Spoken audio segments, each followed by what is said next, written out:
Hello friends, ரொம்ப ஈஸியாக பண்ணுறதுக்கான ஒரு சூப்பரான டேஸ்டியான பூண்டு சாதம். இது நம்ம லஞ்சு பாக்ஸு கூட கட்டி அனுப்பலாம். அவ்வளோ அருமையான டேஸ்ட்டில் இருக்கும்.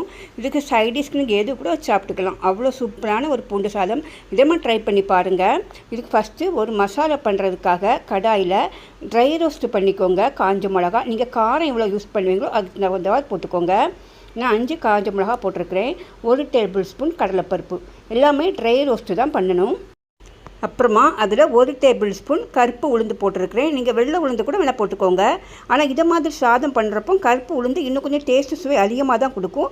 அதனால தான் நான் கருப்பு உளுந்து போட்டிருக்கிறேன்.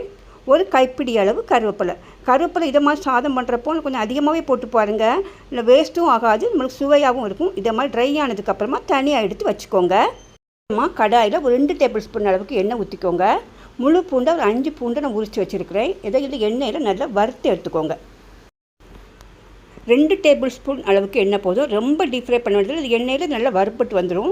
இதே கடாயில் தான் நம்ம பண்ண போகிற ரைஸ், அதனால தான் நான் இதில் போட்டு வறுத்துட்ருக்கிறேன். இது மாதிரி கொஞ்சம் ப்ரௌன் ஆனதுக்கப்புறமா ஏற்கனவே நம்ம ட்ரை ரோஸ்ட் பண்ணி வச்சுருக்கிறோம்ல, அதோடு சேர்த்து போட்டு வச்சுக்கோங்க. அதில் 1 டீஸ்பூன் ஜீரகம், இதெல்லாம் நல்லா அரைச்சிக்கோங்க. தண்ணி ஊற்றாமல் இதே மாதிரி அரைச்சி வச்சுக்கோங்க. அப்புறமா அதே கடாயில் எண்ணெய் ஊற்றி கடுகு, உளுந்தம்பருப்பு, காஞ்ச மிளகா, கருவேப்பிலை தாளிச்சிக்கோங்க.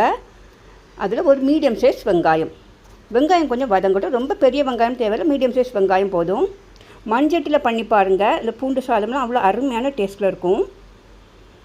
கொஞ்சம் வெங்காயம் வதங்கி வரட்டும். வந்ததுக்கப்புறமா அதில் ஒரு 1/2 டீஸ்பூன் அளவுக்கு மஞ்சள் பொடி, தேவையான அளவு உப்பு போட்டுக்கோங்க. உப்பு போட்டு நல்லா எல்லாம் சேர்ந்து மிக்ஸ் ஆகி வரட்டும். நம்ம வச்சுருக்கிற மசாலாவை உள்ளே போட்டுக்கோங்க. கொஞ்சம் ட்ரையாக இருந்த மாதிரி இருக்கும் மசாலா எல்லாம் சேர்ந்து வர்றதுக்காக கொஞ்சம் ஒரு 2 டீஸ்பூன் அளவுக்கு வேணால் தண்ணி ஊற்றிக்கோங்க. ரொம்ப தண்ணி ஊற்றிடாதீங்க. மசாலா எல்லாம் சேர்ந்து அந்த சாதத்தோடு சேர்ந்து மிக்ஸ் ஆகி வரணும். அதுக்காக கொஞ்சமாக தண்ணி ஊற்றிக்கோங்க. இதை மாதிரி சேர்ந்து வரணும். அப்புறமா நம்ம வேக வச்சுருக்கோம்ல சாதம், அந்த சாதத்தை நல்லா ஆறுனதுக்கு அப்புறமா போட்டு மிக்ஸ் பண்ணிக்கோங்க. நீங்கள் லஞ்சு பாக்ஸ் கூட அப்படி கட்டி கொடுத்து அனுப்புங்க. அவ்வளோ அருமையான டேஸ்ட்டில் இருக்கும். இந்த மசாலா நான் பண்ணிவிட்டு 1 வாரம் வச்சுருந்தேன். அவ்வளோ அருமையான டேஸ்ட்டில் இருந்து. மசாலா மட்டும் நம்ம பண்ணிட்டோன்னா ஈஸியாக பண்ணிடலாம். அந்த சாதம் மசாலா பண்ணுறது கூட நம்ம ஈஸி தான். இதே மாதிரி ட்ரை பண்ணி பாருங்கள். அடிக்கடி செய்வீங்க. ஒரு ஹெல்த்தியான சூப்பரான சாதம். இதே மாதிரி ட்ரை பண்ணி பாருங்கள். குழந்தைங்களுக்கு கூட விரும்பி சாப்பிடுவாங்க. எதையுமே வேஸ்ட்டு பண்ண மாட்டாங்க. மசாலா எல்லாமே போட்டு மிக்ஸ் பண்ணி அரைச்சிறதுனால அது எல்லாம் சேர்ந்து சாதத்தோடு மிக்ஸ் பண்ணி சூப்பரான ஒரு பூண்டு சாதம் தயாராகும் ஃப்ரெண்ட்ஸ்.